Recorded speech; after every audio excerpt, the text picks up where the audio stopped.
The article discusses President Biden's support for electric vehicles and the need for the U.S. to lead in the EV race. It also mentions Ford's F-150 Lightning pickup and the challenges of EV adoption. The Ford F-150 Lightning pickup had an unconventional test driver back in 2021. It was a day before the electric vehicle's official release, and to keep details under wraps until then, the big pickup truck was actually cloaked in camouflage. A man wearing aviator sunglasses climbed behind the wheel and took off. Mr. President! This sucker's quick. How's it drive? President Biden liked the ride. Now, I don't know if anybody has a stopwatch, but I think we're going 0 to 60 in about 4.3. 4.4? Right. 4 flat. Early on in his presidency, Biden was making it clear just how much he was betting on electric vehicles.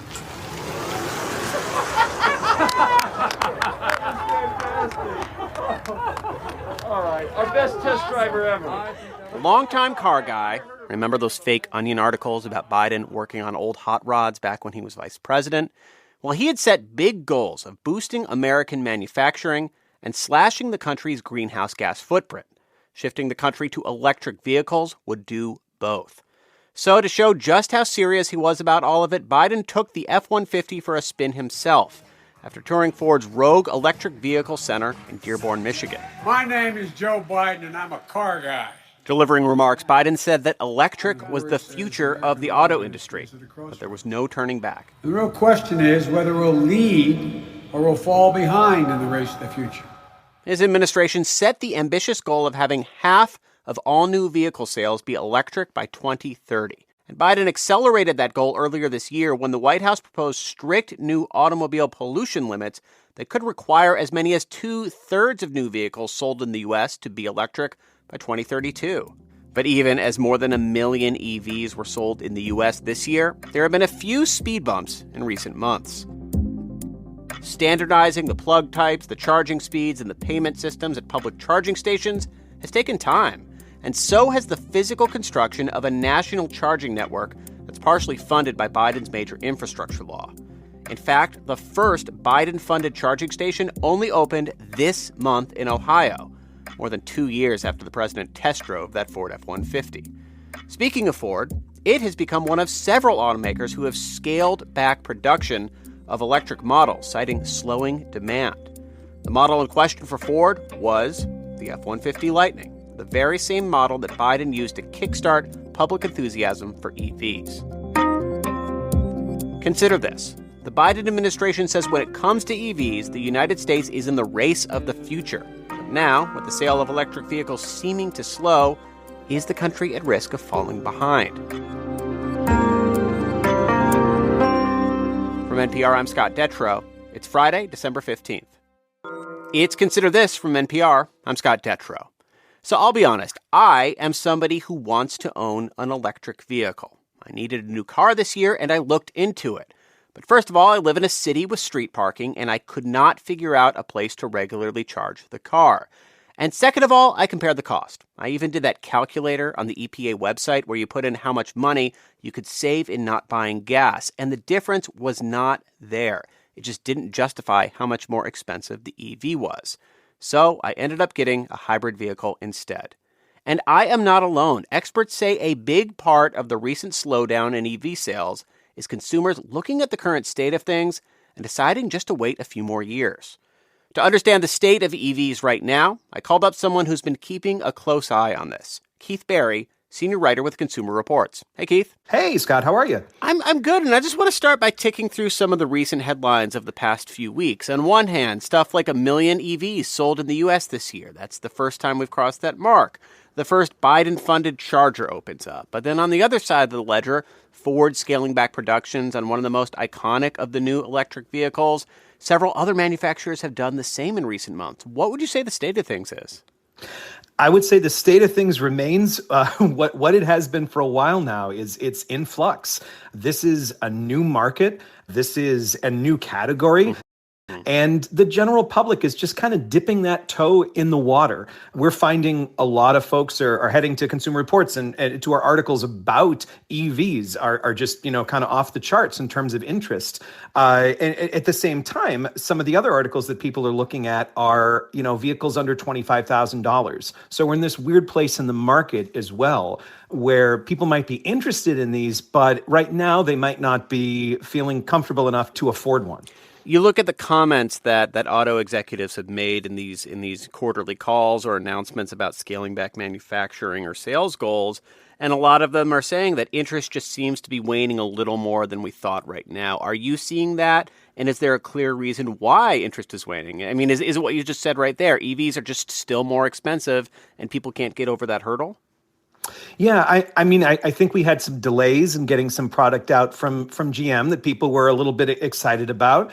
Some of these cars were a little bit delayed, and it's happening now. We just got in a Chevy Blazer EV and a Kia EV9 for our test program. And the cool thing about those is that they're in this sort of SUV category that a lot of people want to purchase, and they're not $100,000. They're sort of more affordable, but at the same time, they are a lot more expensive than some gas-powered cars. There are a lot of great hybrids out there. So people are thinking, maybe this time around, interest rates are high. It costs a lot to buy a vehicle. Maybe I'll buy a 2-year-old hybrid rather than getting that brand new EV. Mm-hmm. There aren't those used cars in the market either. How would you assess the state of public chargers right now? Are chargers spread out to a point where you can get in a car, go for a drive a couple states over and not end up on the side of the road at the moment? Yeah, I mean, the majority of people who drive EVs, the majority of people who drive in general are driving within the range of a current EV on a daily basis. So I think the way that I think of it and the way that we think of it at CR is that sort of this range anxiety from the early days of EVs where, an EV would have like an 80-mile range or a 100-mile range. And if it were snowing out or if you got stuck in traffic, you might not make it home from work. That's gone. Mm-hmm. Cars are in the 200, mid-200 range. You can get where you need to go on a daily basis. But that's been replaced. That range anxiety has been replaced by charging anxiety.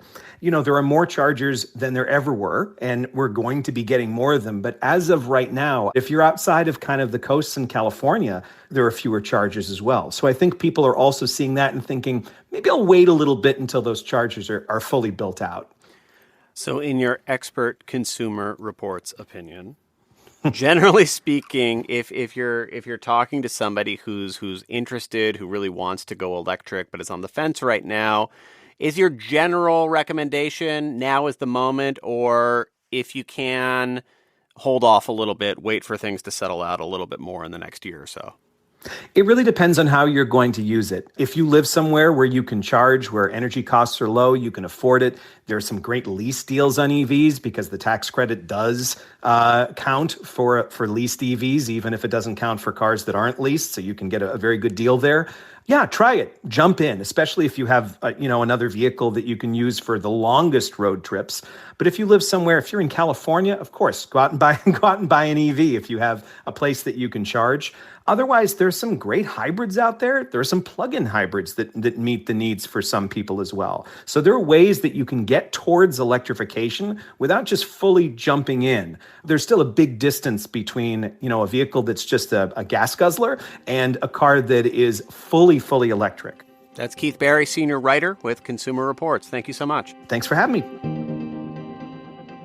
As we noted earlier, all of this is a big priority for President Biden.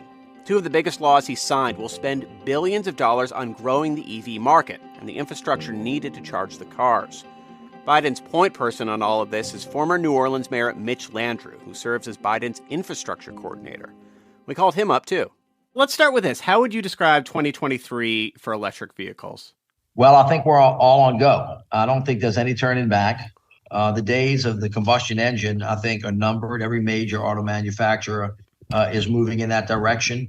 As you know, through the bipartisan infrastructure law, the president put a significant amount of money into making sure that the federal government's doing its part, $7.5 billion for EV charging.